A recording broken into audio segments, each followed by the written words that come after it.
falar da importância do 20 de novembro, do Dia da Consciência Negra, eu acredito que seja importante também falar dos acessos. Todo esse acúmulo, né, que eu tive até hoje, em certa medida eu aprendi no espaço da escola, no espaço da universidade, no espaço do movimento social. Tem uma coisa que eu vejo muito acontecer, e muito no espaço da academia, que algumas pessoas, por conta da sua formação, acreditam que a população em geral já esteja pronta. Eu gosto muito de dizer isso, que meu primeiro contato com o movimento negro, minha apresentação ao movimento negro não foi através da minha família. Minha família, como toda boa família pobre, estava tentando sobreviver, trabalhar, fazer com que seus filhos e filhas estudassem. E esse acúmulo teórico, nós que acessamos depois a universidade, que trazemos, né? Então, eu acredito que o principal do 20 de novembro e da instituição da data da consciência negra se dá muito por conta, primeiro, pelo crescimento e consolidação do movimento negro, que aqui no Brasil, a partir dos anos 70, tem um papel fundamental nos avanços da pauta para a população negra.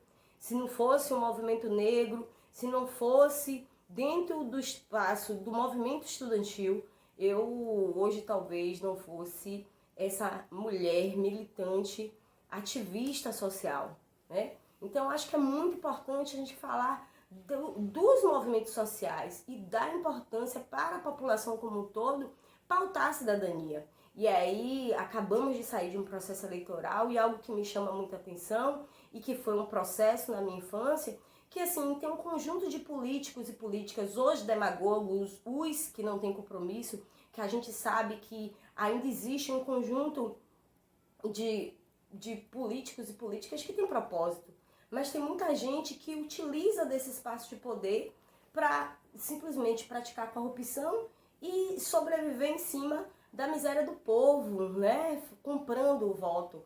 Uma coisa que eu recordo muito da minha infância é que quando eu chegava no período eleitoral, era a possibilidade de muita gente comer, né?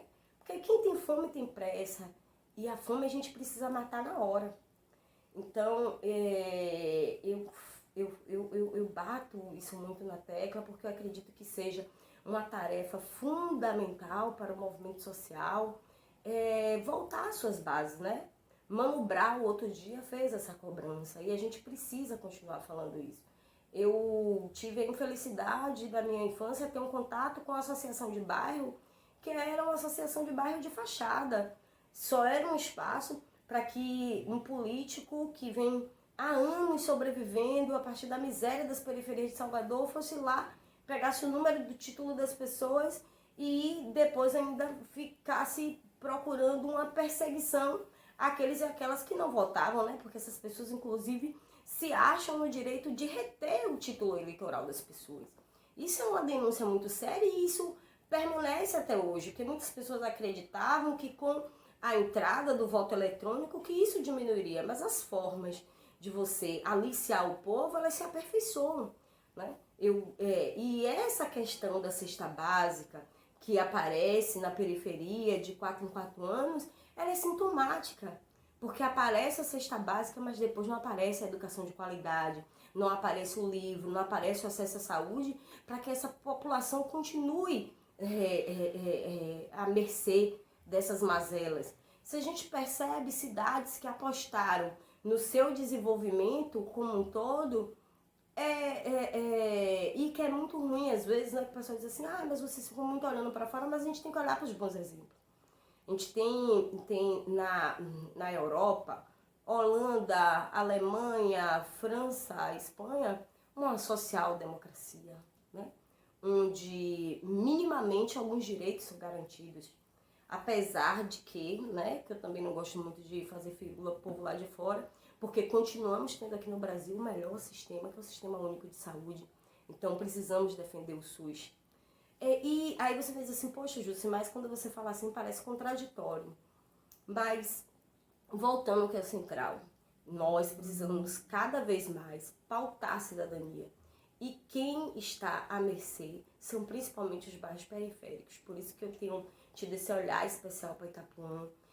agora, assim que acabou a eleição, eu fiz uma convocação de vereadores e vereadoras que são avançados politicamente para que a gente possa pensar um projeto para a área de proteção ambiental do Parque Abaeté como um todo, pensar a inclusão socioprodutiva, inclusão de renda, porque apesar da Lagoa da Abaeté ser um espaço turístico, se a gente não tomar conta dos bolsões de pobreza que tem no entorno, o turismo não dá certo, porque a desigualdade se apresenta e a violência ali se instala.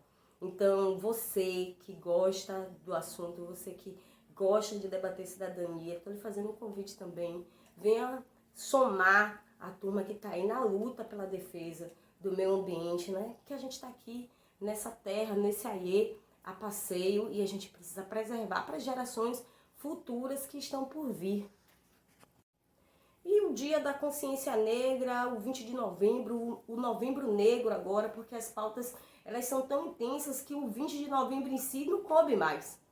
E aí nós precisamos falar, né, da sociedade brasileira e de como essa sociedade brasileira trata a população negra. Então, para mim, o Dia da Consciência Negra, muita gente fala em comemoração, mas eu falo numa celebração, mas num olhar crítico para como o Brasil, se a gente levar em consideração os quase 400 anos do crime de escravidão, que é um crime de lesa humanidade, e onde o movimento negro sempre reivindicou reparação.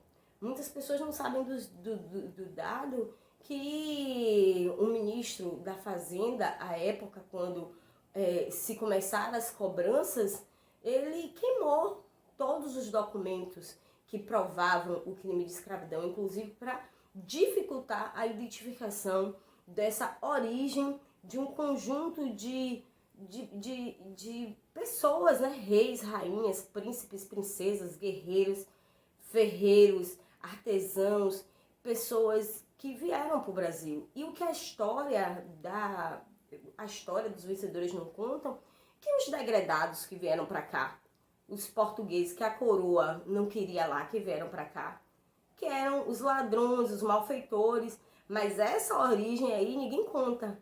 Mas a origem de uma população negra que foi escravizada vindo de um continente que tem 54 países, porque assim, o racismo ele é algo tão perverso que ele simplesmente dilui a nossa cultura, e você tem hoje um combate exacerbado das igrejas neopentecostais às comunidades tradicionais de terreiro, que é algo muito complicado, porque eu mesmo faço parte de uma comunidade que é secular.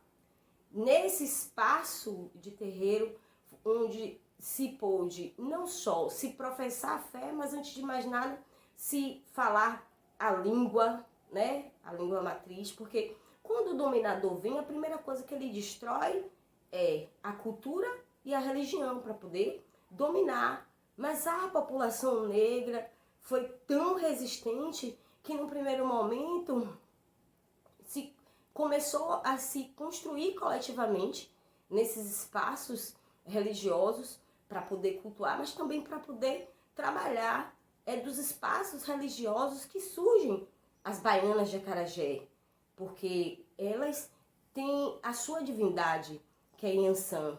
E há relatos, né, que tinha que se pedir ao espaço de terreiro, ao santo, a autorização para ir para a rua vender. E são essas ganhadeiras que entram nas ruas de Salvador, as negras de Partido Alto, que com sua inteligência e sua capacidade de negócio possibilitaram inclusive a compra de uma série de alforrias. Inclusive a gente também tem a constituição das irmandades religiosas que eram ligadas à Igreja Católica, que a Igreja Católica era esse espaço social. E a possibilidade a questão do secretismo religioso nada mais é do que uma tentativa de sobrevivência. Então, para mim é algo muito, muito sensacional a forma que nosso povo se reinventou para resistir à perversidade que foi a escravidão. Agora, passam-se 132 anos da abolição da escravatura e a gente vive uma abolição inacabada. Continuamos a sofrer uma população, em sua grande maioria, sem acesso à moradia, sem acesso à educação, sem acesso à saúde. E agora, né, nesse período terrível que a gente está vivendo, um período desafiador, que é o período da pandemia do Covid-19, as mazelas da população negra, ela só se aprofunda. E por uma questão de justiça, porque não há mal que sempre dure, verdade que não venha à tona, já diz o ditado popular. Vimos o assassinato de George Floyd em junho desse ano, de 2020, nos Estados Unidos. E para nossa, eu estou ainda impactada com essa situação. No dia 19 de novembro de 2020, em Porto Alegre, véspera do dia que celebramos a consciência negra, um homem negro brutalmente assassinado por espancamento dentro do supermercado da rede Carrefour. Isso é sintomático. E a gente ainda vê, né, um vice-presidente da República do Brasil dizer que racismo não existe. E ele ainda faz uma comparação aos Estados Unidos, que teve sua forma de apartheid, da mesma forma que aconteceu na África do Sul, a segregação que houve nos Estados Unidos nos anos 40, 50, 60, e ele quer comparar, porque as pessoas têm mania de querer comparar o que acontece lá fora com aqui. Que nos Estados Unidos sim que tem racismo, no Brasil não tem racismo. O Brasil é um país racista e é dever de todos os cidadãos e cidadãs combater o racismo. Combater o racismo não é só coisa de preto, coisa de preta. A gente precisa que a sociedade brasileira abrace essa pauta, porque a gente não pode ter pessoas morrendo, porque realmente vidas negras importam. O que eu me preocupo às vezes com os jargões é que termina virando estatística, uma forma de falar. Mas uma família, no dia 19 de novembro, perdeu um pai. Ele era pai de 4 filhos e estava tentando sobreviver.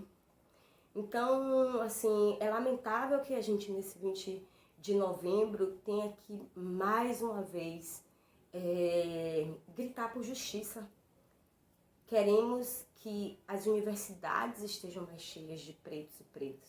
Queremos as escolas em tempo integral, para que nossas crianças, principalmente aquelas em situação de vulnerabilidade, possam passar o dia na escola e que possam ter alimentação, que em certa medida a gente possa propiciar que o espaço da escola eles também tenham acesso à saúde e que lá na frente eles não sejam as pessoas que estejam na estatística da desigualdade, que estejam dentro dos presídios. E essa questão da violência que é realizada e praticada pelas redes de supermercado, isso é antigo. E normalmente os perseguidos, os discriminados são os negros e as negras que vão para um espaço comercial, e isso não deveria acontecer, infelizmente.